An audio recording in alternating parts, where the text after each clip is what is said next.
The David Pakman Show at davidpakman.com. Welcome to the bonus show. A couple of interesting stories related to race and IQ. One which we'll talk about in detail today. The other which we won't, which is related to the British-Irish IQ gap. This is one that I think is less well known in the United States, but former David Pakman Show guest Eric Turkheimer has some very interesting new data on what used to be an IQ gap between the British and the Irish, or maybe I'm supposed to say the English and the Irish. I'm never exactly sure what the right terms are. But in any case, that IQ gap has now disappeared, and it pokes another hole in one of the more common examples that so-called race realists like to point to. Maybe more on that later in the week, or maybe at some point we'll talk to Eric Turkheimer again. The other race and IQ story I want to talk about relates to James Watson. James Watson is one of the fathers of DNA. And he actually won the Nobel Prize in 1962 for outlining what we now know of as the double helix structure of DNA. Major scientific discovery.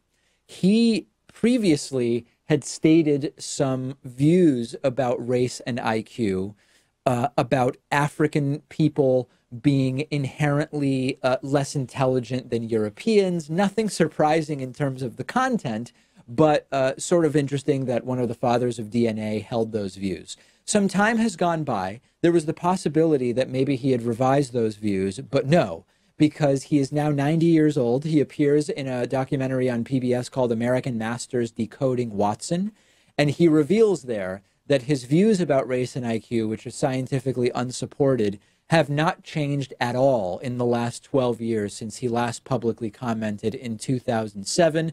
This has led to the lab where he has worked for most of his career to revoke his honorary titles. This is Cold Spring Harbor Laboratory in Long Island, which is calling his views reprehensible and unsupported by science. They unequivocally reject the unsubstantiated and reckless personal opinions expressed on the subjects of ethnicity and genetics in the PBS documentary. And the laboratory condemns the misuse of science to justify prejudice. You know, Pat, I don't know that this issue will ever go away, or at least it won't go away for as long as the so-called race realists believe that their views are based in science, because that's their easy rebuttal to the lab. The lab says, we don't want science misused to justify prejudice. Like, for example, saying that African people are just less intelligent than European people. The problem is the race realists believe that that's not a misuse of science, that that's actually what the science says. Well, it seems as though there was that initial group of people who believed in the race IQ connection when the bell curve came out by Charles Murray. What was that, in like the 1970s, 1980s? But I think it then faded away for some period of time, and only now has it started to come back with people like Stefan Molyneux pushing the idea. And I think James Watson really has to check out the David Pakman Show long-form piece on race and IQ, because we thoroughly debunked many of the claims made by those race realists.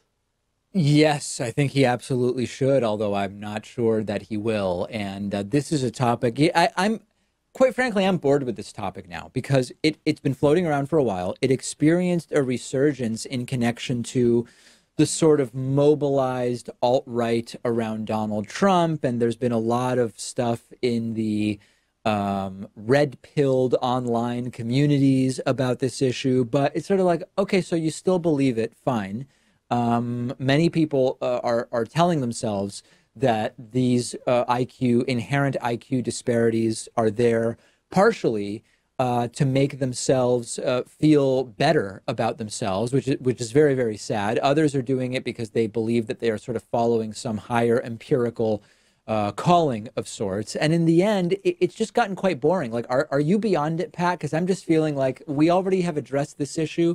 Nothing new has come out. And what else is there to say about it? Yeah, I think the entire situation is sad, especially in this case, because you have someone who you want to view as a hero. You want to praise him because he is the father of DNA and made these important discoveries 50 years ago. But you have to look at his track record since then. And if his comments are not only racist, but unscientific, you have to reassess who he is as a person. And it is kind of tragic in a sense. Yeah, it's sad. It's really sad more than anything, but it's also not, I think the important thing that we can take from this is that this sort of belief can and does exist in all sorts of different enclaves and niches and recesses of society, and here it isn't. That is not doesn't seem to have changed, at least with Dr. Watson. We have news from Reuters that a federal judge in Pennsylvania yesterday blocked the Trump administration from enforcing its new rules, which allow employers to obtain exemptions from an Obamacare requirement that health insurance be provided, which includes women's birth control. This is still going on, okay? Think back to when Obamacare was first passed. You might remember that there were these religious individuals who said it is wrong, it is a violation of religious freedom that employers who are required to provide health insurance have to provide health insurance that includes access to women's birth control. If we are religious, often it was Catholic organizations that were making the argument, or the argument was being made on the behalf of Catholic organizations, maybe sometimes when they, quite frankly, didn't even care about it. The argument was, if the Catholic religion does not believe in birth control, then Catholic employers should not be required to provide plans that cover women's birth control. One judge said that argument's not going to fly, and a second judge in Pennsylvania now has upheld that decision. This is Judge Wendy Beadlestone, who issued a nationwide injunction preventing these rules from taking effect. This was the day after another judge issued a more limited ruling blocking the enforcement in just 13 states plus DC. And the rules would have allowed businesses or nonprofits to lodge religious or moral objections to obtain exemptions from that Obamacare mandate that contraceptive coverage must be included with no copayment. The judge says, no, the negative effects of even a short period of decreased access to no-cost contraceptive services are irreversible, and this is the right decision. The only question now is, will it hold? We could go through some of the arguments against this. One is that just because this is offered at no cost doesn't mean that the employer is encouraging its use, nor that the employees aren't free to decide for themselves whether or not to avail themselves of these contraceptives. If you are a Catholic employer and the idea is that your employees are going to sort of live the values of your religion, meaning no contraceptives, you should, I guess, have enough trust in those employees to live your values that it wouldn't make a difference whether the contraceptives are free or not. If everybody's in agreement that they're not using the contraceptives, what difference does it make if they're provided with no copay or not? Yeah, I always take the opinion that if you as an individual have every right to religious freedom, you can live your life how you want it. But if you decide to become an employer and to start a business, well, you're going to have to make some sacrifices. You're participating in society. You're paying people. You're offering services. You're using the roads and the resources that everyone else is paying for. You're going to have to sacrifice some things, and maybe a little religious liberty goes along with that. Now, I don't know if anyone's going to be convinced of that argument. Maybe they would find it a little bit too flippant, but that's how I always viewed it. I tend to agree with that. And one example that's interesting that I read the other day, and it's not an exact analogy, but it's an interesting one, is how far does this go? What other aspects of the law as it exists can you opt out of on so-called religious or moral objections? If you've ever looked, here's one example. If you've ever looked when you buy a plane ticket at the breakdown of what it is that you're paying for, you might have spent $1,000 on the ticket, but only $500 might be what is actually called the fare.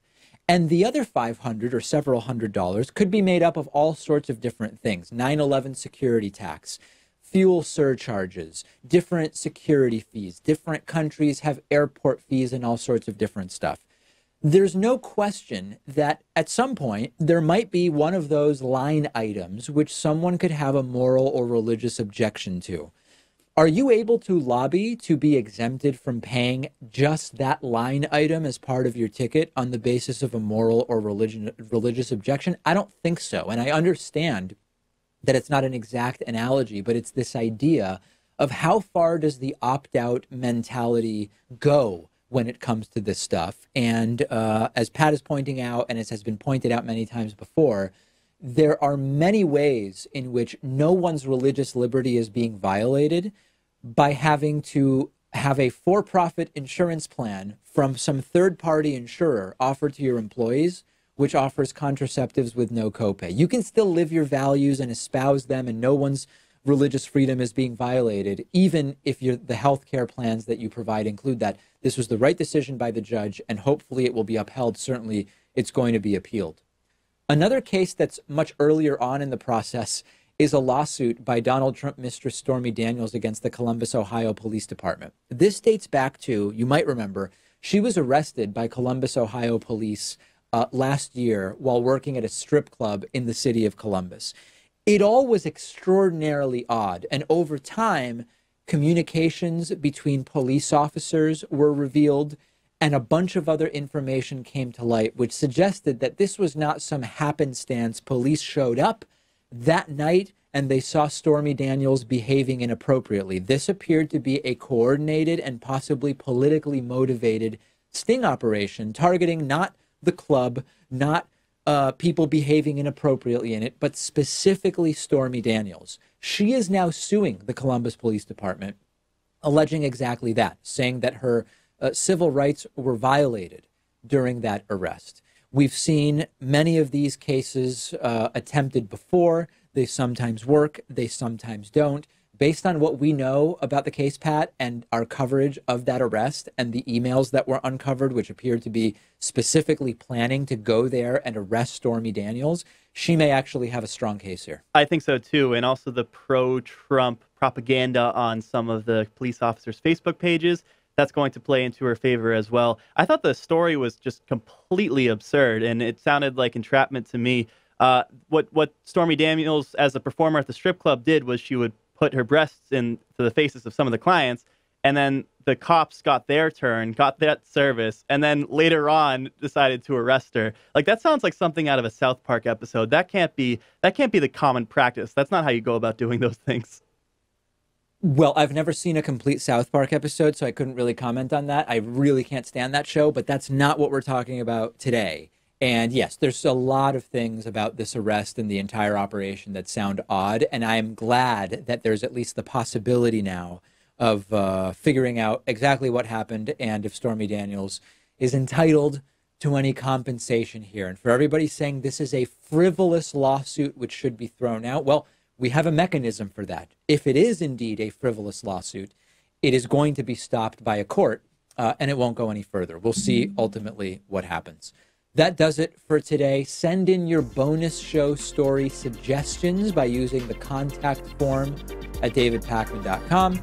We'll be back with a new show and a new bonus show tomorrow. The David Pakman Show at davidpakman.com.